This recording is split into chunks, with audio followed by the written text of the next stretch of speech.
नमस्कार। मैं मनीष कुमार भारत की बात में आपका स्वागत करता हूं। आज हम बात करेंगे प्रशांत किशोर या पीके। पीके एक ऐसा होप है बिहार का, जिसे पिछले 3 सालों में उसने उजागर करके रखा। जिसने उसने एक नारा दिया कि इस बार वोट सिर्फ आपके अपने बच्चों के लिए, शिक्षा और रोजगार के लिए। शिक्षा और रोजगार बिहार के लिए हमेशा एक बहुत ही महत्वपूर्ण मुद्दा है। और ये सिर्फ बिहार नहीं, पूरे भारतवर्ष के लिए। क्योंकि ऐसा है नहीं कि पूरे भारतवर्ष में हर कोई शिक्षित है और बिहार में अशिक्षित। बिहार पूरे भारत में हर कोई रोजगार प्राप्त कर चुका है, बिहार में हर कोई बेरोजगार है, ऐसा नहीं है। पूरे भारतवर्ष का प्रॉब्लम है, लेकिन बिहार में थोड़ा सा ज्यादा है। प्रशांत किशोर ने बहुत अच्छे से इस मुद्दे को उठाया।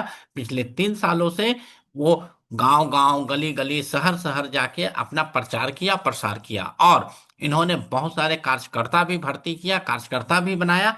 और अपना जो इनका इरादा था, इनका जो विचारधारा था, लोगों तक पहुंचाया और लोगों ने उसे एक्सेप्ट भी किया। इसके साथ प्रशांत किशोर का मीडिया में बहुत अच्छा दबदबा है, जहां पर वो मीडिया से काफी अच्छा मैनेज किए और अपने आप को हर चैनल, हर यूट्यूब, हर मेन स्ट्रीम मीडिया के साथ इन्होंने साक्षात्कार दिया, इंटरव्यू दिया और लोगों तक अपनी बातें पहुंचाई। अब जो सबसे इंपॉर्टेंट चीज है कि पीके का जो नैरेटिव था, शिक्षा और रोजगार, ये डेफिनेटली नैरेटिव बना रही है कि इसके बाद जेडीयू हो, चाहे बीजेपी हो, चाहे आरजेडी, हर किसी ने इस मुद्दे को उठाना शुरू किया। ठीक है, जेडीयू ने ये भी बोलना शुरू किया जंगल राज, जंगल राज, लेकिन जंगल राज के साथ उसने विकास और शिक्षा और रोजगार की बात की। और वहीं पर तेजस्वी यादव ने भी बोला कि हम हर घर को एक सरकारी नौकरी देंगे। तो ये कहीं ना कहीं प्रशांत किशोर का ही उठाया हुआ मुद्दा था, जो बीजेपी हो, जेडीयू हो या आरजेडी, हर किसी को एक्सेप्ट करना पड़ा। हाँ, कांग्रेस ने एक्सेप्ट नहीं किया क्योंकि उनको लगता है कि वोट चोरी हो चुका है, लोगों का वोट चुराया जाता है। तो उनका मुद्दा कुछ और है, तो वो पीके के बात से सहमत नहीं हुए। लेकिन पीके, जन स्वराज हो, चाहे आरजेडी हो, जेडीयू हो, बीजेपी हो, हर किसी ने इस मुद्दे को एक्सेप्ट किया और बिहार के इलेक्शन का नैरेटिव बनाया। अब एक और जो सबसे इंपॉर्टेंट चीज है कि बिहार का इलेक्शन नैरेटिव बनाना तो इंपॉर्टेंट है, लेकिन आपको बिहार के पर्सन के साथ कनेक्ट भी होना है। आपने 3 साल बहुत मेहनत किया, लोगों के साथ बात किया, लेकिन लोग आपके उस विचारधारा से कनेक्ट नहीं हो पाए। क्योंकि अभी कुछ दिन पहले ही लोगों के दिमाग में अरविंद केजरीवाल नाम का एक दूसरा व्यक्ति आया हुआ था, जो यही बोलते हुए आया, लेकिन वो सबसे ज्यादा घोटाला किया। तो सबके दिमाग में बस यही चल रहा था कि कहीं आप दूसरे अरविंद केजरीवाल तो नहीं बन जाओगे, इसलिए लोगों ने आप पर भरोसा नहीं किया। लेकिन आप कहीं ना कहीं से बिहार के हो रीजन कि आप ही वो पहले इंसान हो पिछले 40-50 सालों में जिसने अपने शिक्षा और बेरोजगारी का मुद्दा उठाया। इससे पहले नीतीश कुमार ने 2005 में विकास किया, रोडें बनाई और बहुत सारी ऐसी चीज की, जिसके कारण नीतीश कुमार को पिछले 20 सालों से बिहार का सत्ता मिला हुआ है।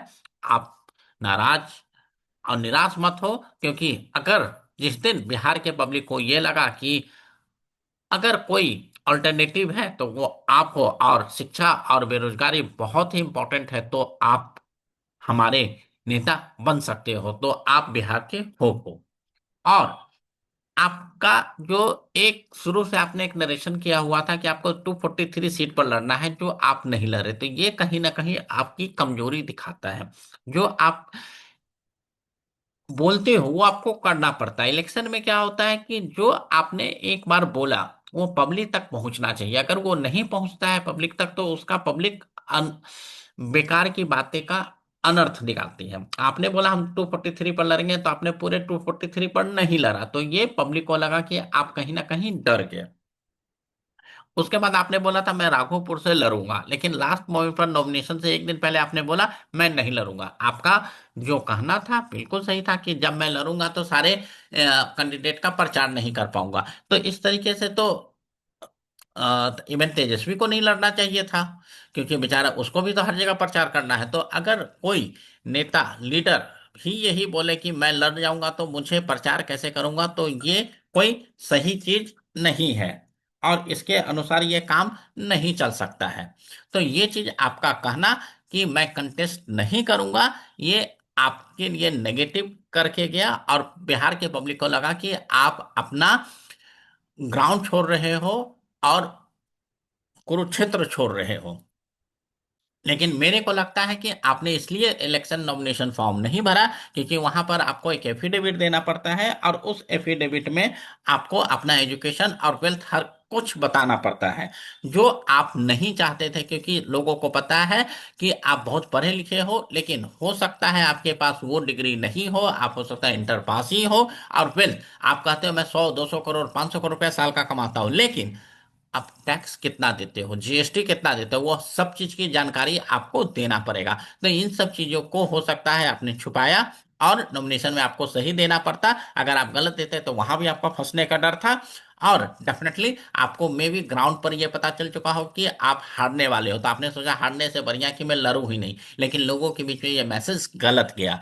तो और आपने एक चीज बोला था कि अगर जेडीयू जीत जाएगी तो मैं पॉलिटिक्स छोड़ दूंगा, तो मैं आपसे सिर्फ यही उम्मीद करता हूं, निवेदन करता हूं कि आप पॉलिटिक्स को मत छोड़ो, क्योंकि बिहार में आप जैसे क्रांतिकारी लोगों की रिक्वायरमेंट है, क्योंकि जो आदमी बिना स्वार्थ के 3 साल से बिहार की धरती पर लड़ाई लड़ रहा हो, घर घर जा रहा हो, गांव गांव जा रहा हो, उस बंदे में कुछ ना कुछ तो दम है।